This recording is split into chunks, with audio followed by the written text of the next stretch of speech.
Hey everyone, it's Sonia here. Welcome to another edition of my podcast series. This is episode 145, and once again, this is a heart to heart. So, heart to hearts, the video components, which are the exact same thing, but with beautiful faces of my guest speaker. You're going to be able to find us on my YouTube channel. The links will be included in the show notes here. And so if you choose to pop in and watch the heart to heart, play it while you're doing something. And if not, you can find the audio. In case you're catching this, you can find the audio on all of your favorite listening channels.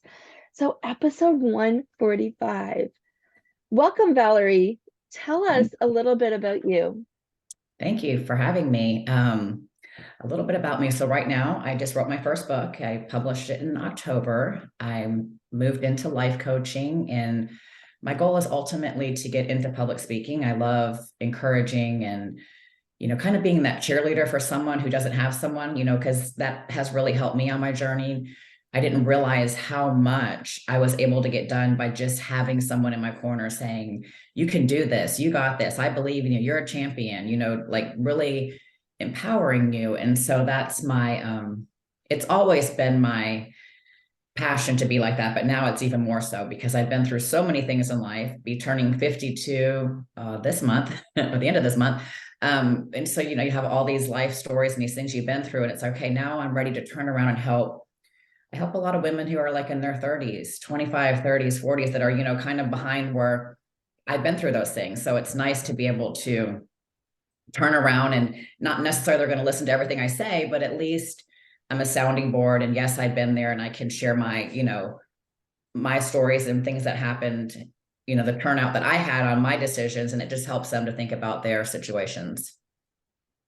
I love that. I love how you are reaching out to help others. And that's as part of you're pulling them. You're literally sticking your hand out and pulling them towards you as Mm-hmm. they're moving through life. That's the way I took what you said. Mm-hmm. Yes. So tell us about your book. That's super exciting. So my book, I wrote my book 3 times. So by the time I actually published it, it was a book. It's just more like a manual.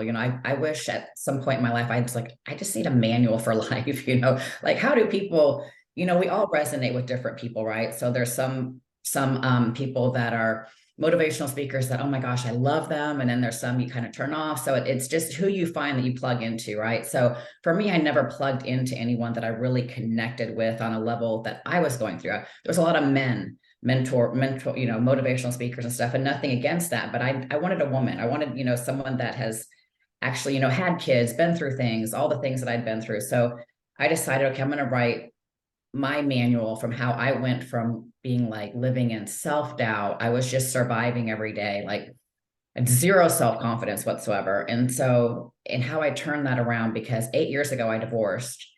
And when I divorced, I didn't intentionally do this, but I've been on a self-awareness journey for 8 years. And I've only dated one person in that time for 2 years, not by choice. It's just how the cards have played out. It's just how it's played out. And I'm to a place now that I'm ready and happy and healthy and whole and ready for my king. I've groomed myself as a queen all these years. And so just all the things that I was missing out on. But in my book, the first 4 chapters are really how I went and how I believe anybody can go, from hanging on, surviving, no matter what your situation is, to thriving, because it's just generic things that I talk about. Like the first topic I talked about, I had a vision that my airplane was weighed down with baggage that was so heavy that the plane can't take off. They always have these weight limits on airplanes, right? So when it's too heavy, your plane can't take off. It literally can't go. And so my whole life,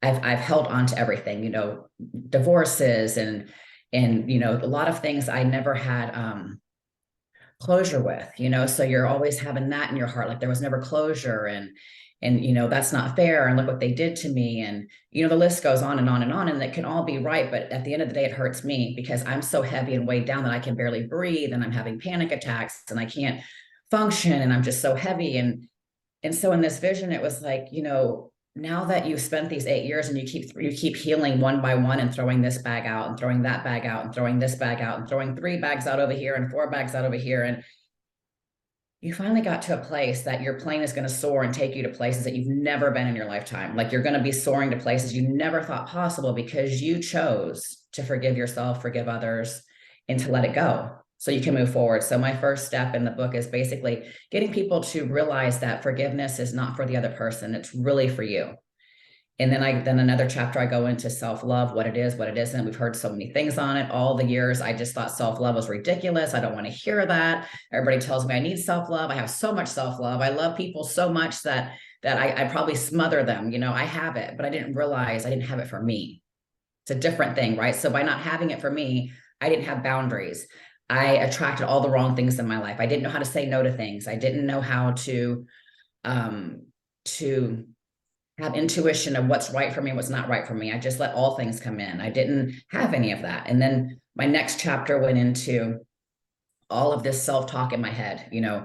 You're too old to do that. You're not pretty enough to do that. You didn't go to college. You can't do, who do you think you are? You can't do, just all the things that are playing in your head because you have this life that you want to live and you want to create. I want to write books and I want to travel the world and I want to speak on stages and I want to encourage and empower and all these things. But then all these voices that want to hold you back. And if you're not careful, they do hold us back because we believe our negative self-talk and then you sabotage yourself. So I talk about that. And then the fourth thing I talk about, I was the queen of putting walls up. I was so vulnerable over the years because I'm a very open-hearted person, but by being so vulnerable and putting my heart out there and I would just get hurt time and time again. So the walls started coming up. And then the walls got up so high that I don't think anybody could get in or around. And what I realized was, yes, I kept the bad out, but how many opportunities and friendships and relationships and things that were meant for me did I keep out? Because I would go to networking events with women and I always sat in the back. I always kind of just sat here like this, by myself. I kind of did my thing. I was closed off, of course. And I was like, oh, well, none of those women like me. They don't, want to talk to me. But really, I was doing all of that to myself because my walls were so big. Probably people were scared to come talk to me. They're probably, okay, she's having a bad day. We're not talking to her.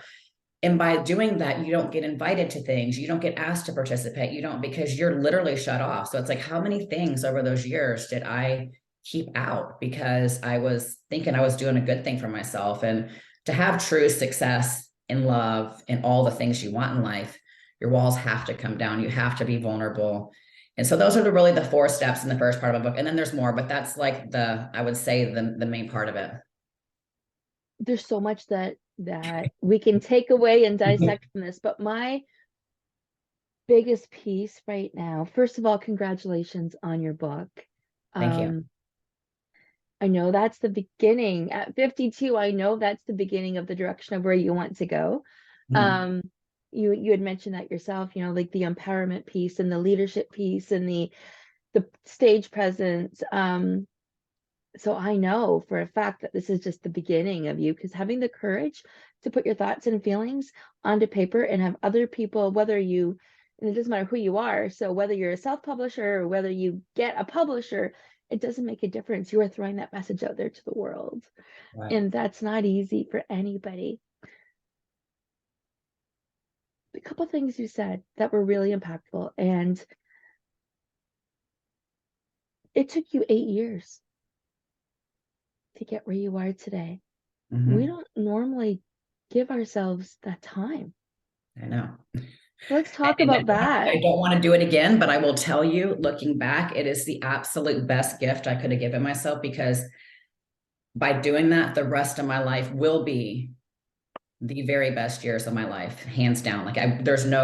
There is zero doubt there. Like, because I got myself to a place that I'm happy, healthy, whole with me. And so Yeah. it's so empowering. And it's just like, I know it can be done. I know a lot of women don't want to take 8 years. So that's why with all the things I've been through, it's like, I love to help and teach and learn. So their learning curve can be like fast. Like, okay, let's get you here in 6 months, let's get you here and, get you up to speed quickly. Cause I've been through, it took me that long, but it doesn't need to take the next person that long. And that's why we work with a coach. We Mm-hmm. can do things ourselves. And we have at this point, I'll Right. be 50 this year. So our stories are somewhat similar. We didn't talk too much behind camera today. So we don't know those similarities, but Right. I've been divorced twice. I know how hard it is to pick things up. And unless one divorce will knock somebody on their ass. Yeah. I've been through 2 as well. Okay. Yes. And That first one is hard enough, picking Yes. yourself up, rebuilding, getting yourself settled, and to do it again, Yeah. it's like a wow moment. And situations change and life change. So in my cases, I had 3 kids the first time, and then I had 3 kids the second time. So survival mode for me was literally just that, because it wasn't about me. There was no way I could put my own oxygen mask on first. It was literally survival, making sure that everybody was okay. The first time they were too young to know the difference. The second time, it is still impacting them, Yes. right? Yes. And we are here to help people on their journey, because we're talking about divorce right now as one example. Yes. There are so many other examples that knock you on your ass, that Hmm. make it so those walls come up. And it could be losing a parent, it could be serving in the military and coming back and having PTSD, but you can have that in other forms as well. You can be fired or laid off, or you can be in a countless amount of bad friendships or relationships where they're not serving you. This Right. can look completely different for anybody, but the process, the point, has the same result. Without the right healing, your first instinct is to guard yourself by Yes. putting those walls up. I'll just share real quick on that because it came to my mind. So my dad passed away when I was 12, and I was with him and I saw it. And he had leukemia, and he came home and I was up in the night taking care of him. And I ran out of the room when he fell, the bathroom, because I was helping him get in there. And my mom ran in there, and she never knew I saw all that. And so we never talked about his death the next day. It was as if it didn't happen. And so by not healing, when you say, a lot of times people say, well, time heals all things. Well, I disagree with that because I was angry that my dad died and left me at 12 years old, almost 13. Like that was just a really, for many reasons, that could be a whole thing. But I just, in my mind at 12 years old, I was angry and I just categorized it that he left me. Not that he even died, that he just left. Like he left me, and abandonment and all the issues that come with that. I did not address my dad's death until I was 50 years old. I went to his grave at 38 years. By not addressing his death over these last 8 years, one of the things that I realized on my own through my own coaching, because I've been going, coaching myself on a lot of things too, as I listen to things, but I learned subconsciously at 12 years old, when something traumatic happens, we just put it under the rug like it didn't happen. And the next day we move on. And so I was broken because of that.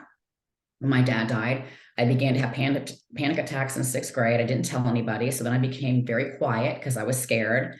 I was labeled as shy. I attracted all the wrong people in my life because I was not authentically me. I was just surviving, trying to breathe every day, and then you meet one person, you marry them, and it's the wrong thing. But Yeah. going back and not addressing his death and not healing from it, I created all the wrong relationships, the wrong marriages, the wrong people, the wrong everything in my life because I just wanted to be loved and I just wanted somebody to be there. But whenever these relationships, like, I had one husband who liked to cheat on me and stuff. So it would be like he would cheat. And then I would be like, where are we going to dinner? Let's go on a vacation. Let's go to Galveston for the weekend. Like I literally was like not connecting the dots because it was too painful. And so I just would immediately put it under the rug. And I attracted these same kind of men, whether I was married or dating, in some form or fashion. And everything that would happen to me, I would immediately like just put it under the rug. And all of that also comes from not knowing yourself, not having self-love. There's no boundaries. It's a million things we can talk about. But, I've been through a lot of things. And so healing is important, and taking the time out and, to invest in yourself. Because some people are like, I don't even know where to begin. I didn't know where to begin. I couldn't even fill out the questionnaire my life coach gave me. I could not fill it out. I'm like, I don't think I should be doing this with you because I can't even answer your basic questions. And I was crying and I was a mess. And that is vulnerability right there at its finest. But I've been there. I've been there. And there was a scenario that I was going to share with you, because we can be working with the right people and they can be giving us the right advice, and we could still be getting a result that we didn't expect. Mhm. And that too is not easy, because you've learned to trust yourself. You've Mhm. learned to ask for help. And yet you didn't get the desired outcome. So you Right. think this is a negative. Right. Thank you for sharing about your dad. I can tell you firsthand how lucky I feel. My dad was diagnosed with lymphoma, which Mhm. is adult leukemia, right? Where it's in your blood 6 months ago, and stage 4. My aunt had died of this when I was 16, his sister. So I was really concerned. He had a big knot in his stomach as well. But on Friday, he rang the cancer bell. Wow. Most people don't get to in their 76th year, Right. Wow. Yeah. right? He didn't understand why I put a surprise pizza party together and invited the whole family and that this was a big deal. I'm like, Dad, you have no idea how much this is a big deal. And on Right. the last episode, I talked about is as much as we're doing the work and we're taking the action and we're doing things, we're moving the needle, but maybe we're just not going anywhere or we're not feeling the difference. Or if you're an entrepreneur and you're sitting in a spot where I'm doing the right things, why am I not attracting? Because I should be. What if you're just not ready yet? Mm-hmm. What if you don't have the bandwidth? Do you think I had the bandwidth to serve and to support anybody over the last 6 months when I was subconsciously worried about my dad?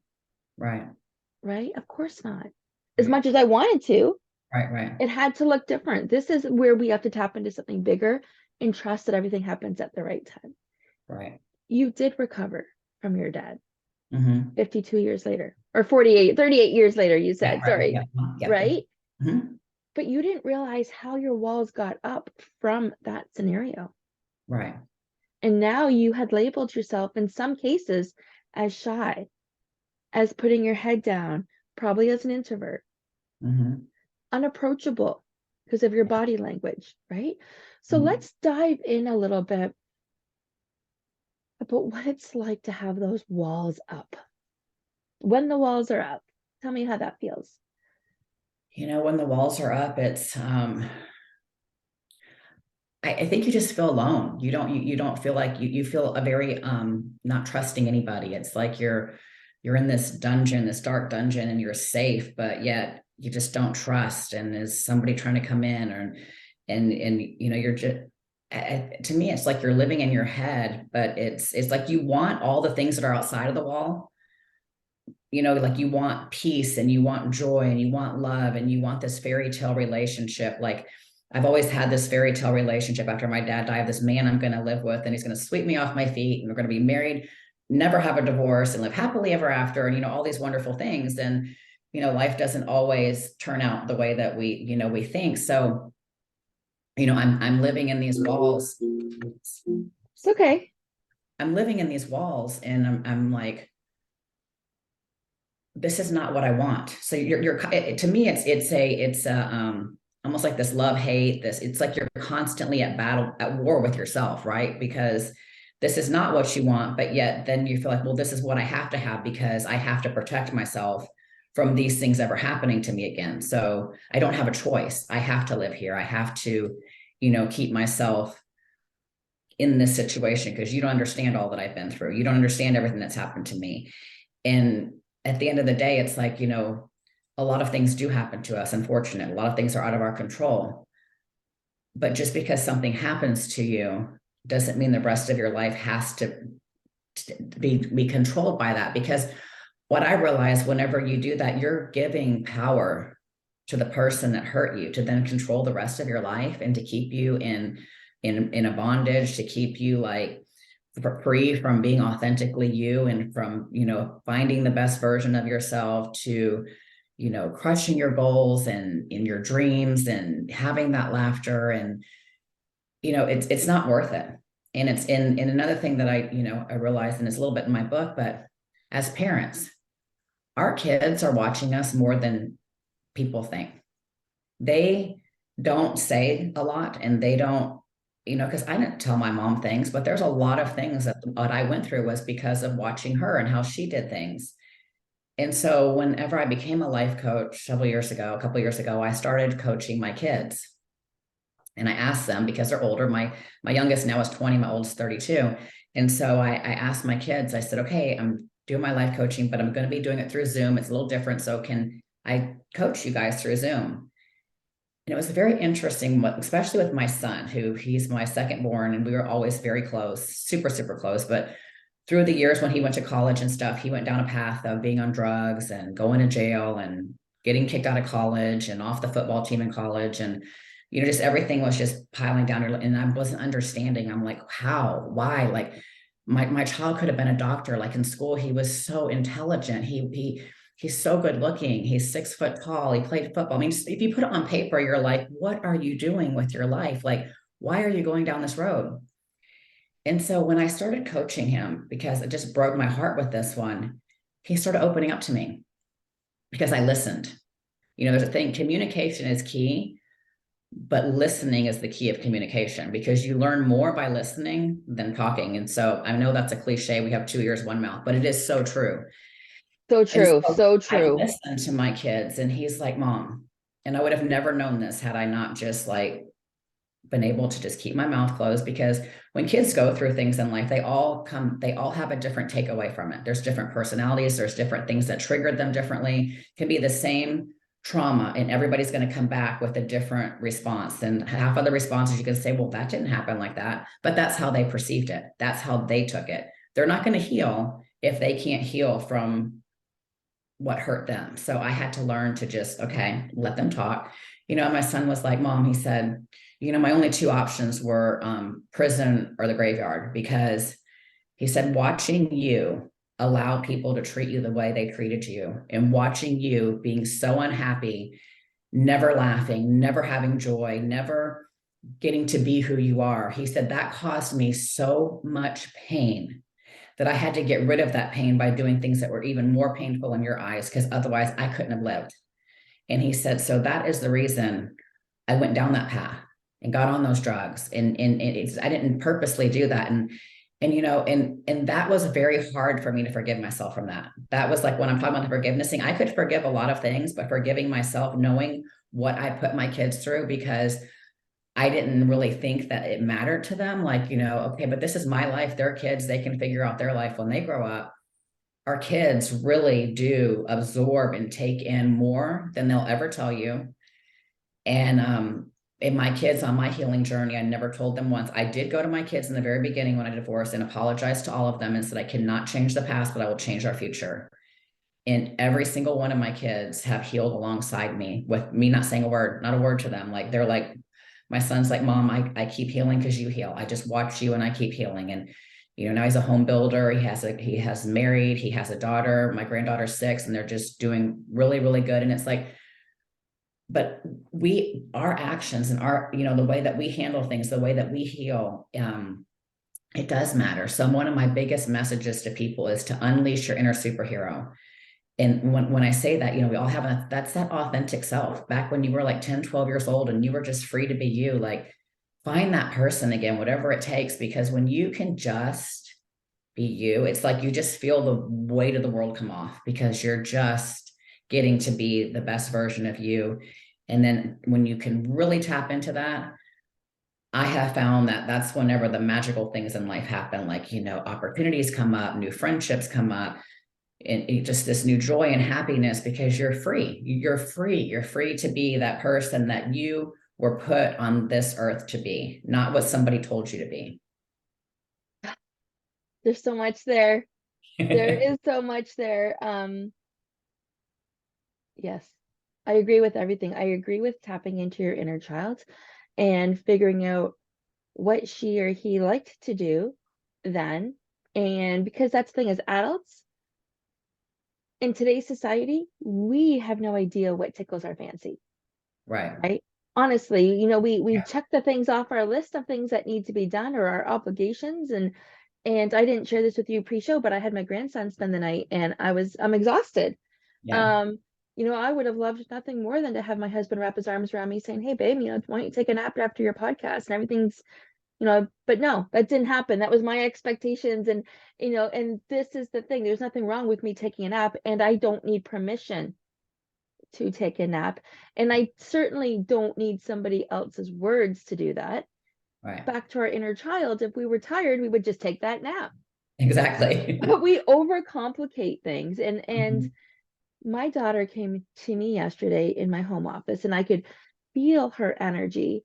And I grabbed a medicine ball, which I picked up, and she was sitting in the coaching chair, and I'm sitting here, and I gave her a black stone, and I was holding on to a black stone, and we were throwing the ball at each other. And next thing you know, like, we were releasing the energy.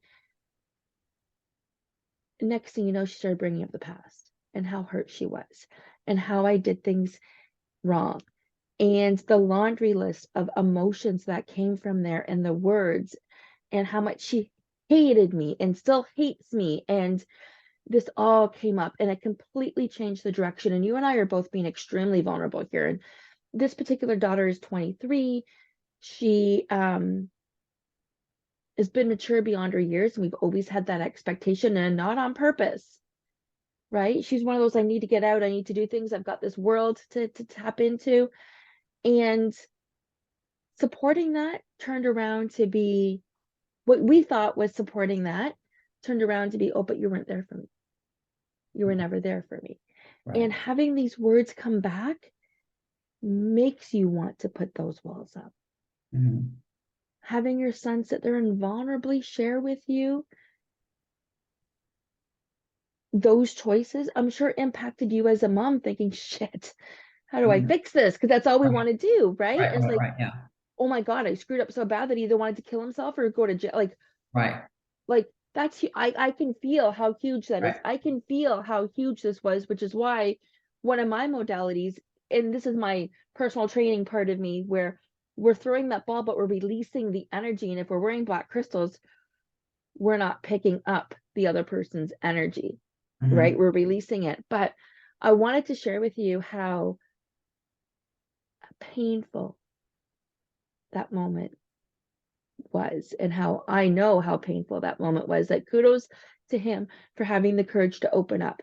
Kudos to her for having Mm-hmm. the courage to open up. And kudos to us for having our capes on and accepting what they had to say Mm-hmm. with love. So they Right. felt comfortable, because they would not have felt comfortable going there if they Right. didn't feel safe.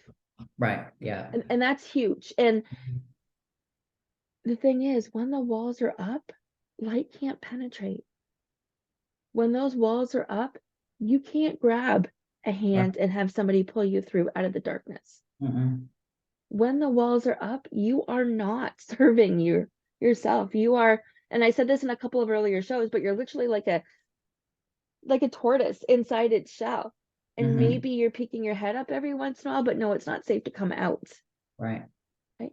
So, what were some of your transitions to help you release those walls a little bit? It's just been, well, for me, my therapy was I got into bodybuilding. Mhm. And so each of my shows that I went to, every single show, I had major breakthroughs. That was my therapy. It wasn't anything other than my Yeah. therapy competing, because people, think for all different reasons. Oh, that's your identity. You think this about yourself. You think that. No, I found my confidence in it. I found myself allowing myself to let my walls down.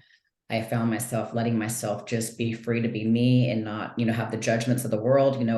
When you're raised in certain Christian environments, you don't get on stage in a two-piece bikini and show the world your body. I mean, you know what I'm saying? So I had to let all those judgments go. Yeah.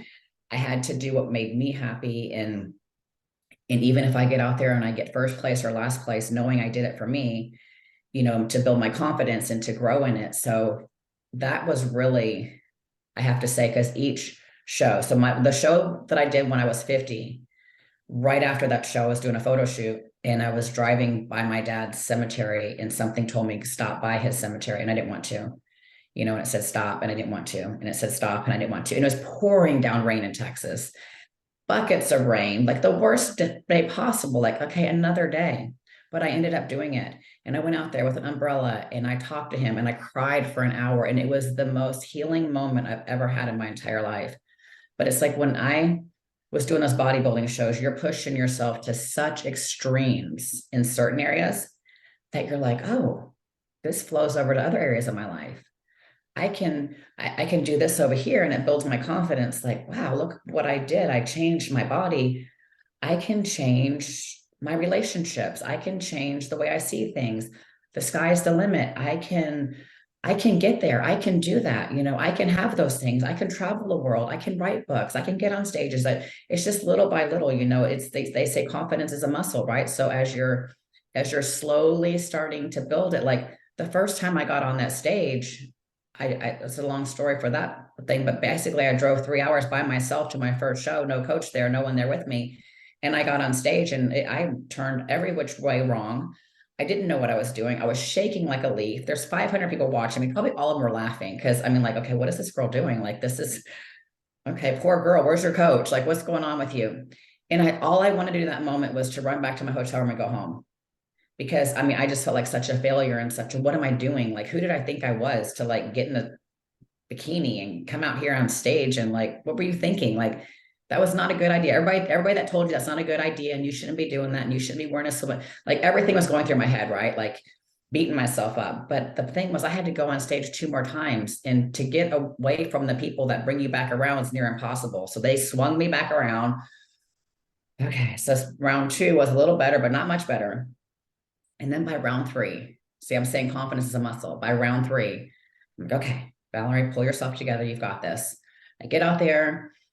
This is the 45 and up category. I get out there, I do my posing, and I'm like, okay, I didn't shake as much. I didn't turn the wrong way. I was like, okay, that wasn't great, but it was way better than the first 2 times. And then you come back at night for the night show, and that's when you get your awards. And of course, first and second time around, I got last place, whatever it was the last place.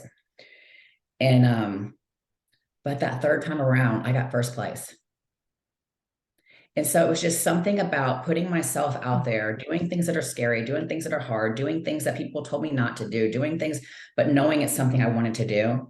Had I not got that first place, I can tell you right now, I would have never done another show because my confidence level after going out there and doing that was like, we are not doing this again. But it was the best thing I did to push myself, even though I didn't want to, and to get back on that stage, get back on that stage. And then as that I've just continued to compete. And like I said, that for me, finding that hobby and just finding something that I could find success in, everybody needs something that you can find success in, something that, whatever it is, if you play tennis, if you run, it's not anything big, but just something that just helps every day build that confidence muscle because it does flow into other areas of your life. 100%. And I've just this year, so this is being recorded on March 4th, 2023. And earlier this week, I signed up for a 5K and a 10K race. And I Awesome. went for a run on Thursday night with a group of people, and I have not ran in a group in over 10 years. And now I've ran before. Okay, so Right. Right. in my late 30s, mid 30s, I started running. There's a story and a half there. We can talk about that at a different time, but I didn't grow up as a runner. I started running because I didn't like the way my reflection wasn't smiling at me in the mirror. Right. Never thought I could do it. I had all of the laundry list of excuses, but it was a game changer for me. And very similar to you, when I was in that age category, next thing you know, I went from not doing it to being able to get medals in my category, second or third place. I didn't get first, and that was okay with me, but Right. to Right. even get, and here is where I think a participation medal is acceptable. Mhm. Anybody that does any kind of event Right. and that chooses to do any kind of event as they age deserves a participation Yeah. medal. Yeah. That's big. That's big. That's Running big. Not as is a big. child, you know what, learn to Yeah. lose Yeah. as a child, learn to play. Yeah. But as an adult, fitting this into your life with all of your other priorities, focusing on who you are and taking time for yourself, you deserve that medal, that hardware. Yeah. And I know so many people will be like, oh no, I didn't get first or second or third, so I'm not taking that hardware piece. Look at this. My hair is so fine. A regular clip won't stay in. So I keep unfilling with it so it goes back. So yes, I ran with a group of people on Thursday night and I was the slowest of the bunch. The Yeah, that's slowest. you, And it took me a little bit of work to realize that's okay. I did 5.5 kilometers yeah. in 40 minutes, which is slow for me. But I also spent 4 years in physio for my ankles. This is my post recovery, and now I have a number to improve on.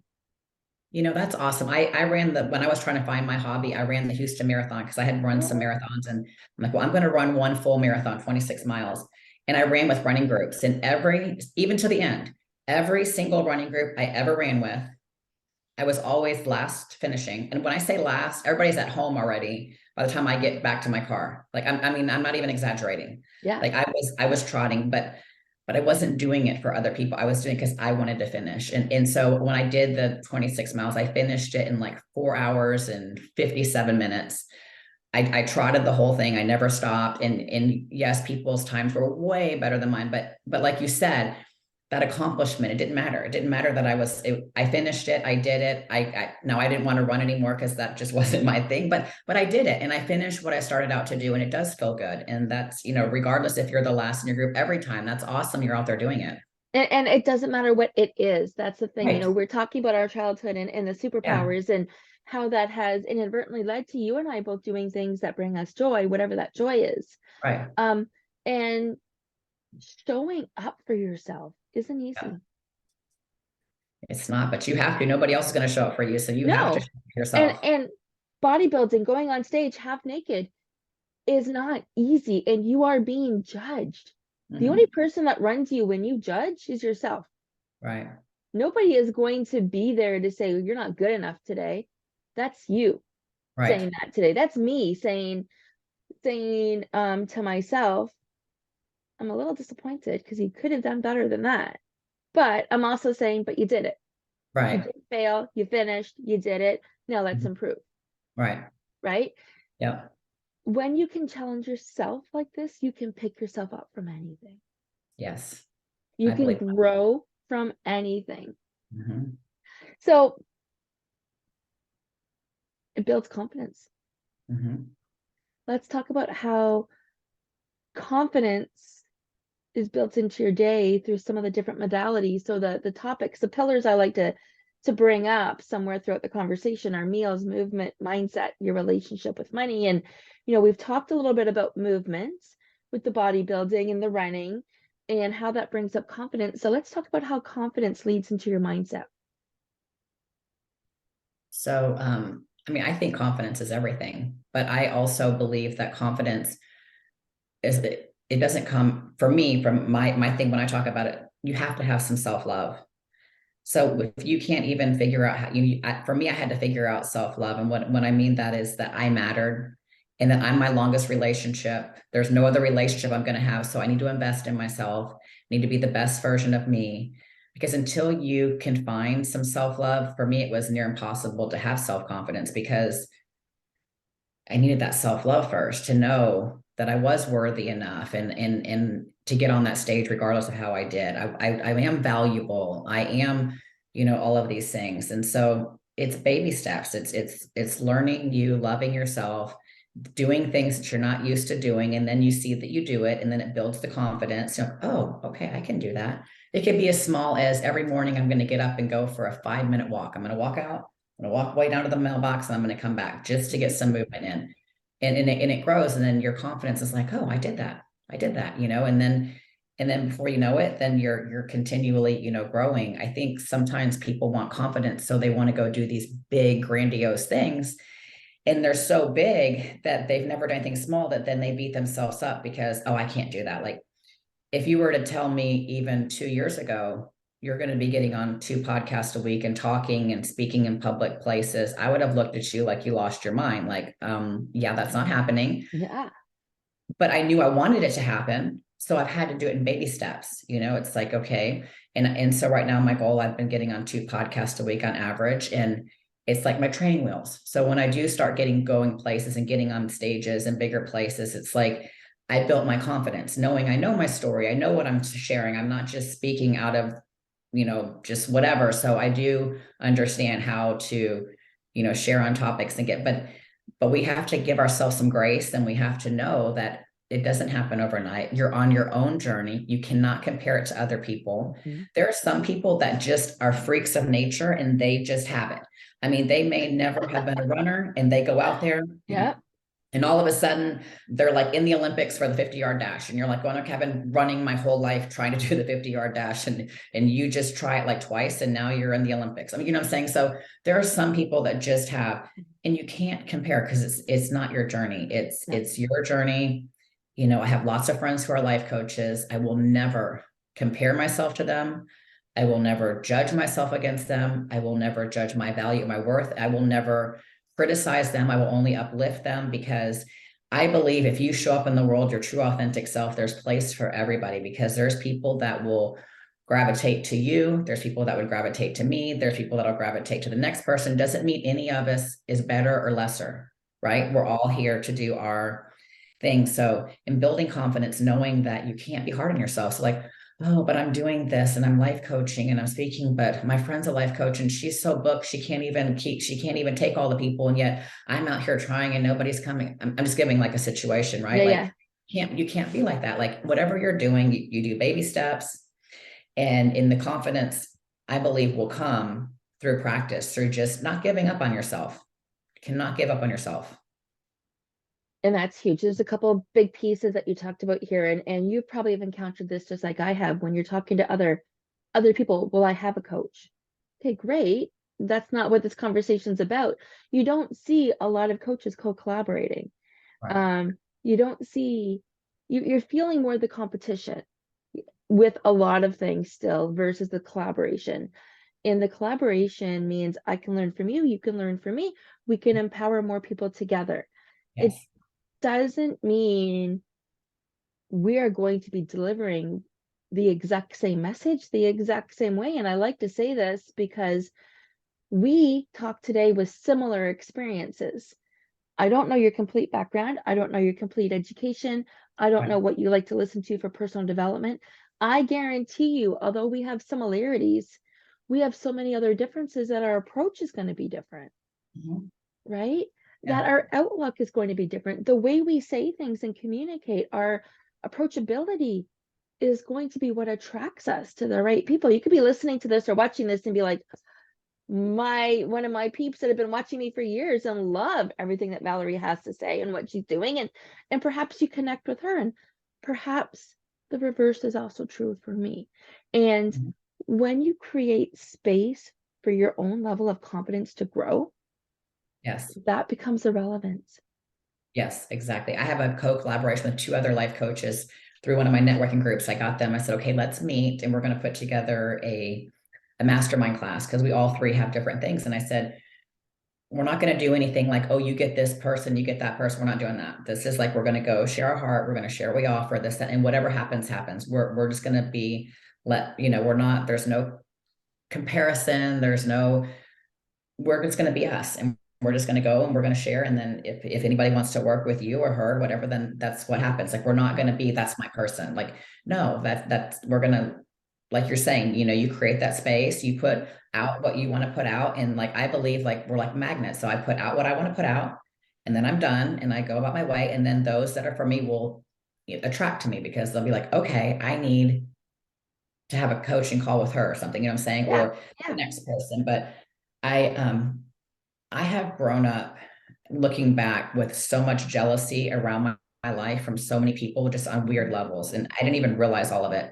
So now I have refused. I'm like, if I feel any part of that, I'm out. Like, that's not happening. I'm not going to project it. I'm not going to take it. I'm for empowering women. We all have a message. We all, work very hard. We all do all of our studying, all of our stuff. So what's meant to be ours will be ours, because A that's how hundred, I, a put hundred it. So percent. over the years, whatever's meant to be. So when anybody's out here like trying to figure their way out, whatever they do, you have to know that if you get in that mode of lack, like, oh my gosh, there's not enough, and you have to compete, I can guarantee you that is no way to live. And that is not a way that's going to get you the kind of success that you're trying to get to, because success can't grow in a lack mindset. Like, you have to let that lack go, and just be in an abundance, because there's abundance for all of us. There's more people that need things than there are coaches. So it's gonna all be okay. And it's not, it's like a hairdresser. It's definitely not a competition. And I wanted to hone in how it, the difference it feels when you're confident, because Yes. that whole competitive piece is gone. A Right. confident person competes with themselves and nobody else. Right. And you know your value. So you don't take it so personally. And I'm not going to say that there's like, you go and you give out your heart, and let's say nobody can coach you. You're like, oh, okay. But at the same time, you're truly okay because you know you did what you were called to do and you delivered the message and you did the work. And life, my big thing is life happens for me, not to me. So there's always reasons why I'm there, who I'm meeting, and then I'm on to the next thing. So I don't sit there and dissect it like, oh, I must not be very good, or oh, wait, everybody wanted to coach with her and she spoke like that. I need to change how I talk. I need to speak like her, Right? because no, that's the worst thing you can do. You need to just stay true and authentic to you. And in your time, maybe the next meeting you speak and everybody comes to you, so you just have to continue to be the most authentic you that you can be.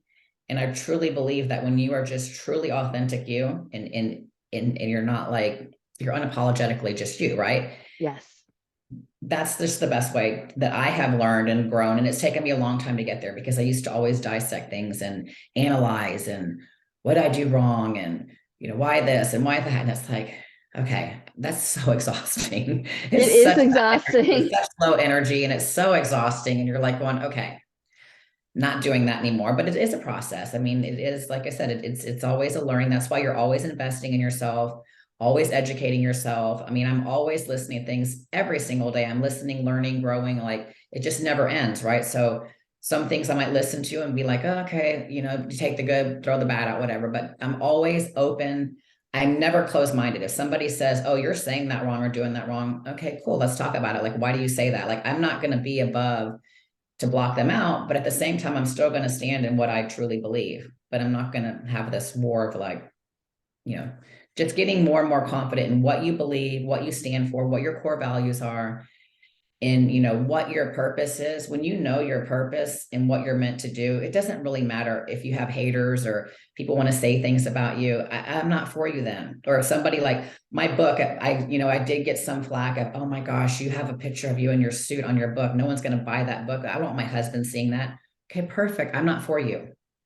Because my other books won't be like that. My first book, I was like 24 years where I was told what I had to wear, and when I had to cover from head to toe, and I couldn't do this and I couldn't do that. So for me, it was a freeing of, I could be me. This is me. At this age, I was able to do this. Of all that I had been through, this is a huge accomplishment for me. I'm not looking Yeah. at it like, oh, look at me in this suit. You know what I'm saying? Like, I'm not looking at it like that, right? So when you're being authentic to you and what your message is, there's always going to be people that are not going to be for you.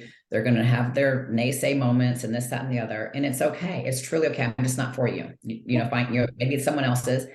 And you just have to continue to move forward to your goals, your dreams, the things that are put in your heart, and don't let anybody stop that.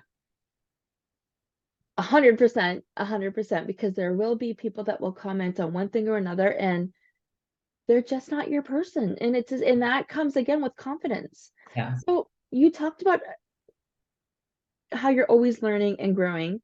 Can you share with us some of what that looks like throughout your day? Well, every morning I wake up at least 2 hours before I have to get ready.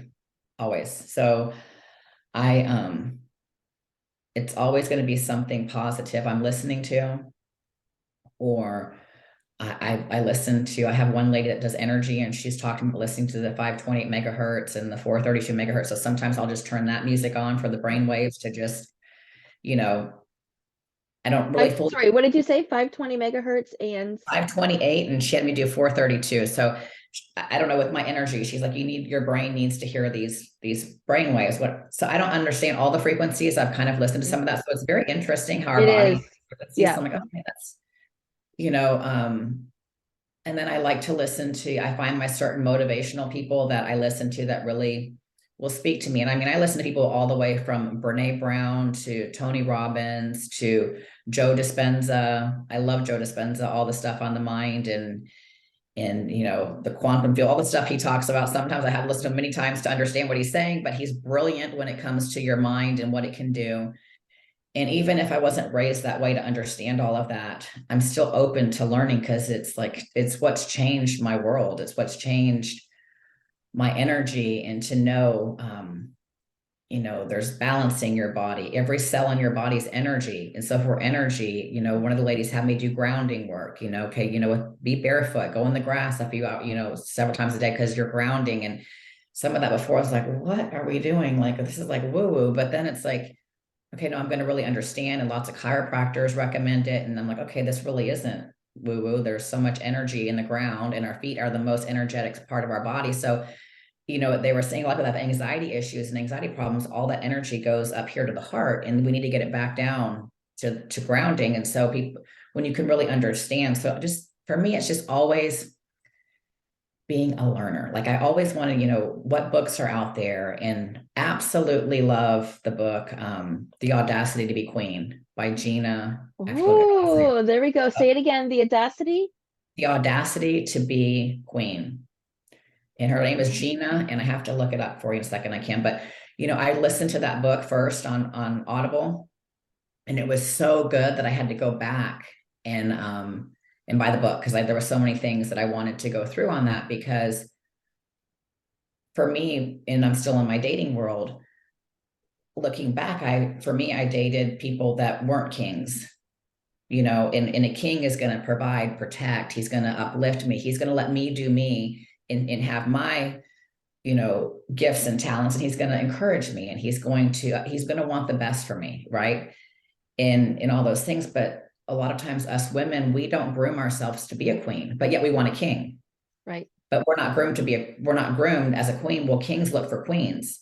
And so it's just very eye-opening in listening to her book of what it means to be a queen. How do you walk? How do you talk? How do you act? How do you, there's just so much to it. So again, in just so many areas of my life, like every morning, it doesn't, I don't care where I'm at. I can be on vacation. I can be wherever. And on vacation, I might only do like 30, 45 minutes, but I say my I ams every morning. I get this, like I have this right here. This is one of my little microphone things that I got for when you do on some podcasts.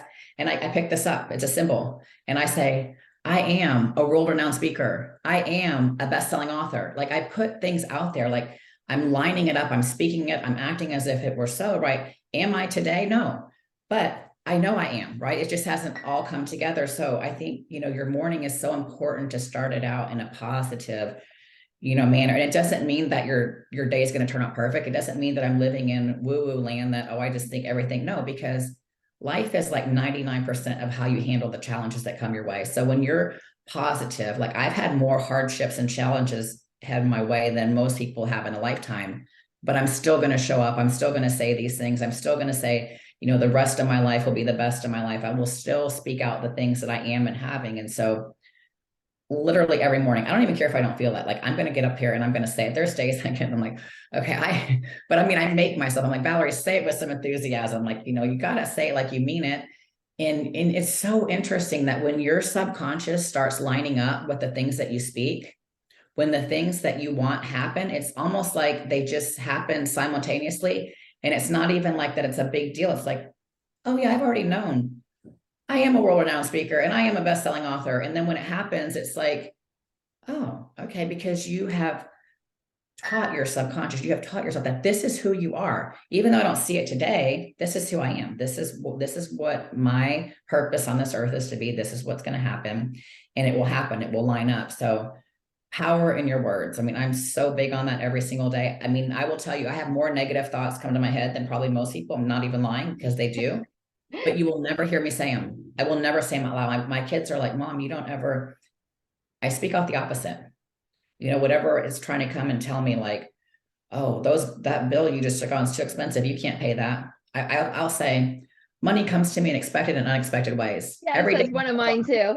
So it's really how you speak. And when you look at people's lives, it really is. If you can just listen to how they talk and you look at their life, I will tell you, it is almost always parallel. Like, people that, well, life never works out for me, nothing ever goes my way. And they're just constantly talking like that. And then you look at their life just month after month, year after year, and you're like, maybe we need to change the way you see yourself and that you're speaking. But again, that's all with coaching. So I'm very big. You and I know this, but the people listening to this might not know this. So it's great that you're bringing this up. Super important. My mornings are all about, I need something. And sometimes I just get on YouTube and I'll just type in on YouTube, like motivational speaking or inspirational. And then I'll just kind of go through them until I hear someone that resonates with me, like, oh, okay, I want to hear that again.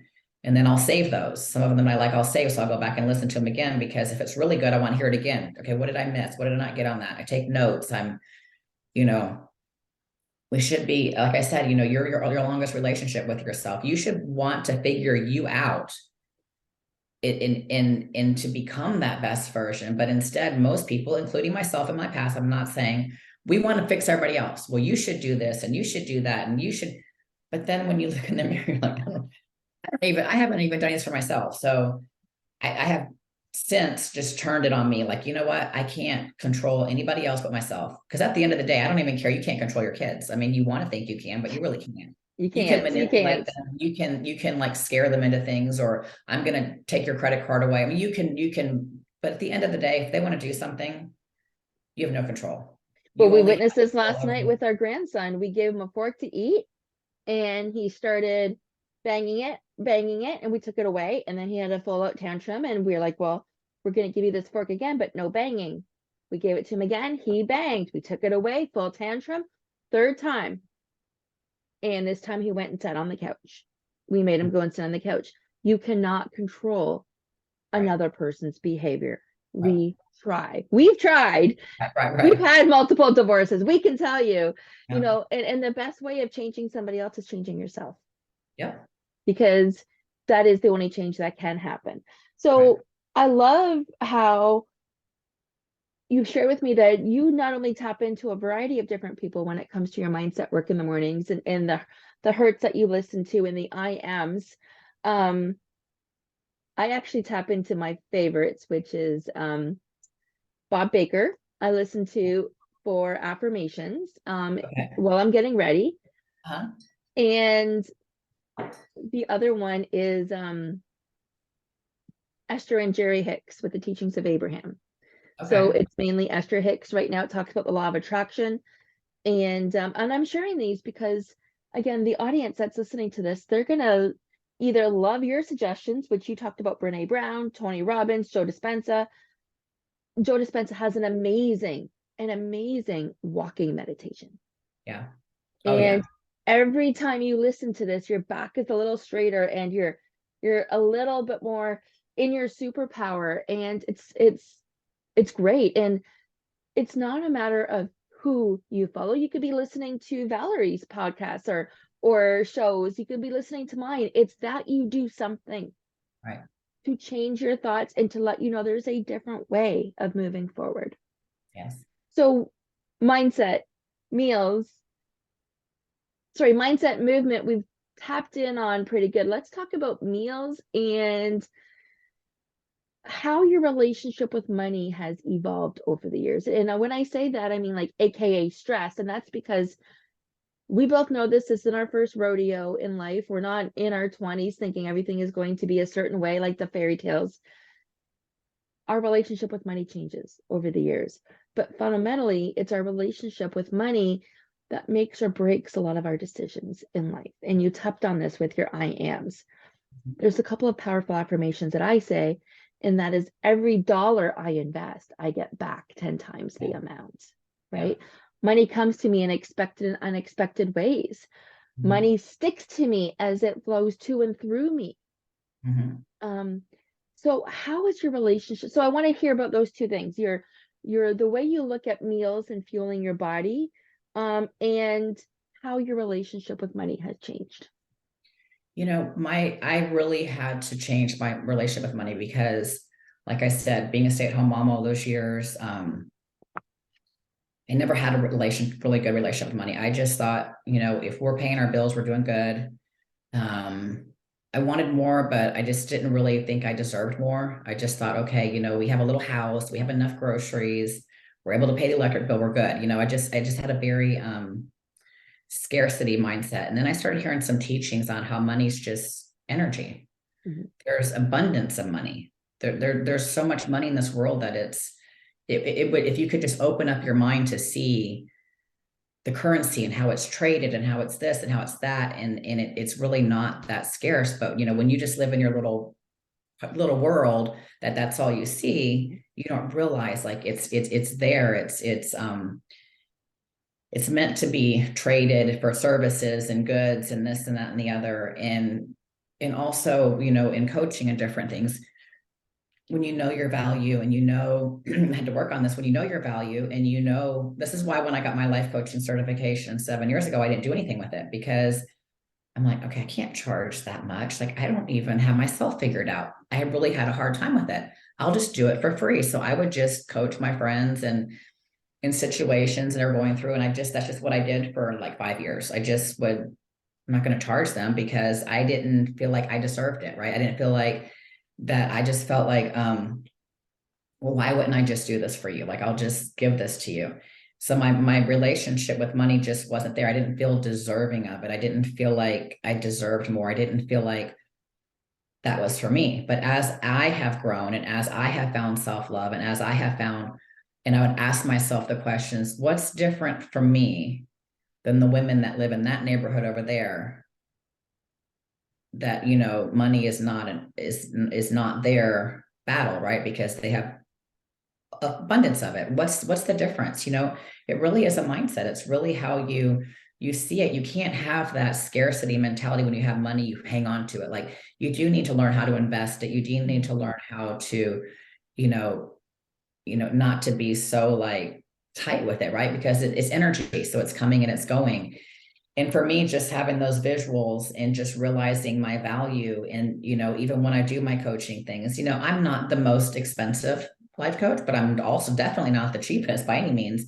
And just because the times we're in, I have decided to have my prices at a more of a, I say I lowered it just a little bit, not because of my value. I just know the times that we're in, but it still is an amount that I feel comfortable with. And you feel like, okay, I'm not just taking from you, but I do know my value, and we all have to, make money at the end of the day. Yeah. So it just, through a lot of things, it's still evolving. I'm not going to say I've arrived. I'm not going to say that I'm there fully on money, because that is the one spot for me that I still has been my challenge. We all have things. Mm-hmm. I never worked. So when I divorced at 44, almost 45 years old, I was always a stay-at-home mom, like my whole life. Like, I mean, yeah, I did a few networking things here, like direct sales, I sold different things, makeup, this for fun, like I just did things for fun like that. I was never the breadwinner. It was just, oh, we're going to go to the so-and-so's house and you buy this makeup kit and then you can sell it, just stuff like that. Yeah. So I never had a lot of, interaction with money. Somebody just paid my stuff. Like, my husband paid the house note. He paid the car note. He paid if we went on vacation. Like, it wasn't anything that I really knew a lot about. So you had to learn your relationship. I've had to learn what investments mean and what are good investments and what aren't, and I'm still learning all that, and, still pulling myself up through getting myself there. But yeah, I think, money can hold people back in a lot of ways, because there's so many things we don't realize subconsciously, that as a kid, money doesn't grow on trees. Who do you think you are? Our family doesn't have money. You don't deserve money. Money is evil. You just hear these things and you don't realize that subconsciously it's stuck in your brain. And so then you get these blocks of, like, you might notice that, okay, you can make X amount of dollars a year. Let's just throw out $75,000 a year. And you get there and you're content. And it doesn't matter what you do, you can't get past that number. Well, I tell people, if you can't get past that number, then you probably need some coaching or something, because there's a blockage. There's something blocking you. Because why could you go from making 20,000 to 75,000, but then once you've gotten there, like, you've been there for 5, 10 years and you can't get past that? Like, you can get past that. It's definitely, there's, something, and I've been there. Like, I've had to have some coaching for some people, because I'll get to a certain spot and I'm like, and then I get some more coaching, and I don't realize you don't know what you don't know until you start getting Yeah. into Yeah. I love that saying. It's my favorite saying, because it's the most yeah. authentic. The saying I don't like is, it is what it is. Oh yeah, no. As a coach, that just means Yeah, surrendering no. and not working. But yeah. but what you're saying, you don't know what you don't know, is extremely powerful.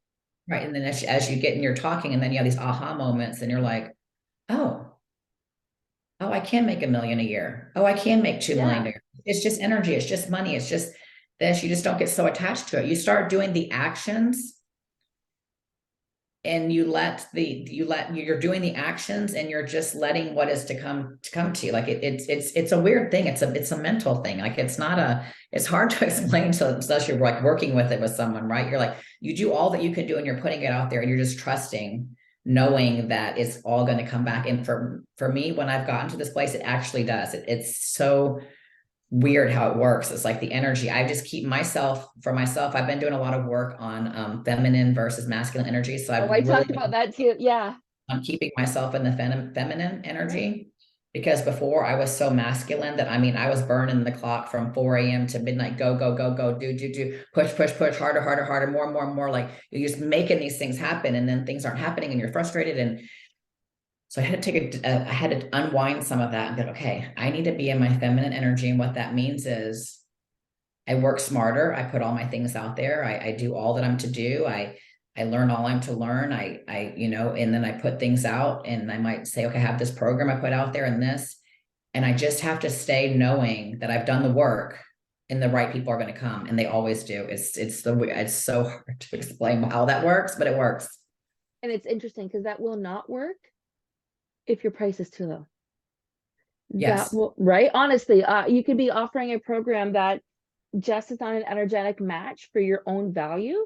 Yeah. You think you're doing a service to society, you think, Yeah. but you will not bring anything in if your value is too low because you're And not I've done attracting the right people. so right. I've done free things thinking, okay, I'm going to offer this free for them. And you put all this work into it, and you get it all set up, and you've got 30 people coming, and one person gets on the call because Yeah. you did it for free. And And you it's did like, it for free, or you're hunting, hunting, hunting to find all these people. You invite all these people and it's free, but you, yeah, whatever. Like I'm not saying that there's no value in free. There is a lot of value in free. right, right. People associate that there is no value in free, so they don't continue with their commitment in doing the work. Yeah. So you don't see themselves as enough of a priority. All right, let's talk about your meals, and then we're going to conclude today's show. Okay. So ask that question Meals, again. nutrition, meals. Oh, How do you nutrition. fuel Okay. your body? How I feel my body. I really, for me, when I do my best, I just follow macros. But I mean, I can't say I always follow the macros, because life does happen. But I'm always conscious of how I eat. Like, I eat lean meat, vegetables. The carbs that I know are the best for me. I try to do gluten free just because my body and my stomach digest better, and I have a sensitivity to it. But I don't. I don't always, like, I'm not always perfect with it, but I am a big believer in spacing out my meals, watching my calories. If I go to a restaurant, I do look, it does matter. So I look at the salad I want to get, and it's 1,200 calories. I'm like, oh, okay, we're not doing that. Because it does matter what you put in, what you fuel your body with, and it's energy. So I do. I don't really have an exact way unless I'm competing. Now, when I'm competing, that is not balanced. So that's not something people can follow, right? Because you're only having like 1,200 calories, doing all these crazy things, and you're depleting yourself. So that's how I For get a so dialed short down. period of time. Just to Yeah, be in a short clear, period of you are time. depleting yourself for a short period of time. It's not Yeah. healthy, it's Yeah. not safe, and that's why you work with a coach on this. And I really do. The people I've worked with do believe everybody's body is so different. What works for you may not work for me. Like, some people love keto. I'm like, shoot me on keto. I don't have energy. I don't know how these people get there. I've tried it. There's different, you can even go do your DNA testing, your blood work. It'll even show you. Some people it's not good for. And some people in their DNA testing will show caffeine and coffee is great for you. Some people, they do studies on and say caffeine's bad for your heart and you shouldn't. So for me, what I have learned, everybody really is so individualized. It's not really a one size fits all. And like, I can't have a whole lot of carbs if I want to keep my AC1 number. I'm not diabetic, I'm not pre-diabetic, but it's higher than it used to be. It used to be in the fours. And so I notice when I do have more rice and more oatmeal and more things, and then I get my blood work done, it's higher. And it's like, okay, my body doesn't process that as well. So I can have some, but I need to not have as much. And so I've learned this with trial and error and getting my blood work done, and going to my doctor and staying on that. But to me, that's a complex question, because so many people are so different. used to think I knew the answer to that. I really did, Yeah. but now that I have so many clients that have gone to like these high-end doctors. They do all this blood work, all these things, and they say, "Oh my gosh, you're allergic to blueberries and spinach."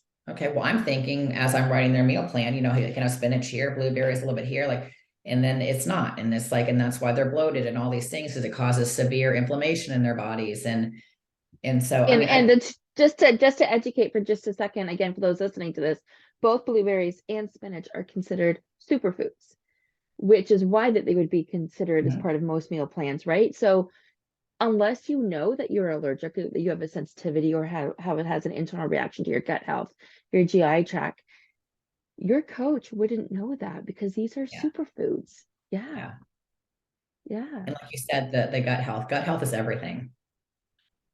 It's Yep. everything. If you like for the digestion purposes, for people, because there's so many people that eat so healthy. You're helping them and you have them on a really good plan. You're like, okay, this is like, you should be feeling great and you should be dropping weight, and they don't. And then they go and they have all these gut issues and the enzymes. So, but And if I that's was what, to start someone off on a meal plan, I would say, make sure you're getting your 3 meals a day. Don't skip meals for the most part, because you need to keep your metabolism going. And then again, there's some people that have a rebuttal on that. So it's really from what I have found, it is trial and error, because I've had coaches that want to coach me in my competition.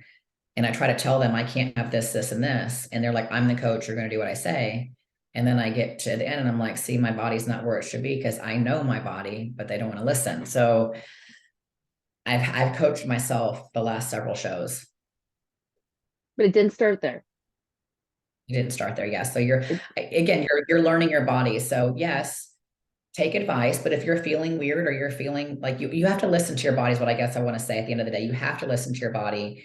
And if you're at a place that you can do an allergy test, or the food sensitivity test, those are always great to have done, because then you can know, because I didn't realize that.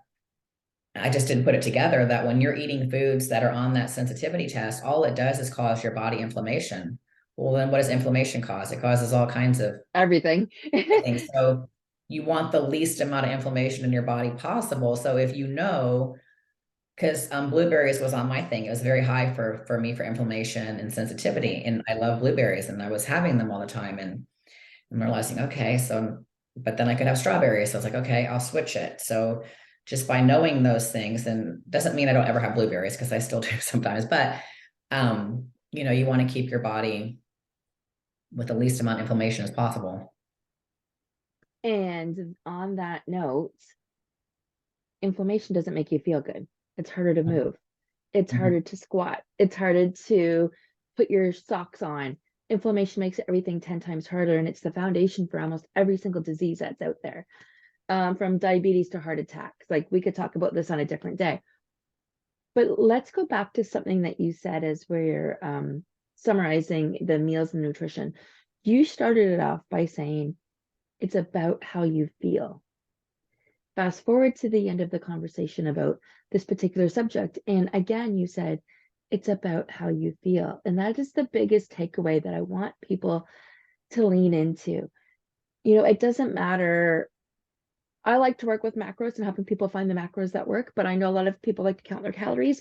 I know a lot of people are just elimination diet, no gluten, no dairy, no sugar, for just starting things out. And I absolutely agree with you.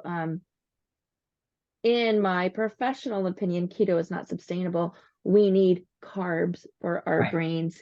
Right. And Yes.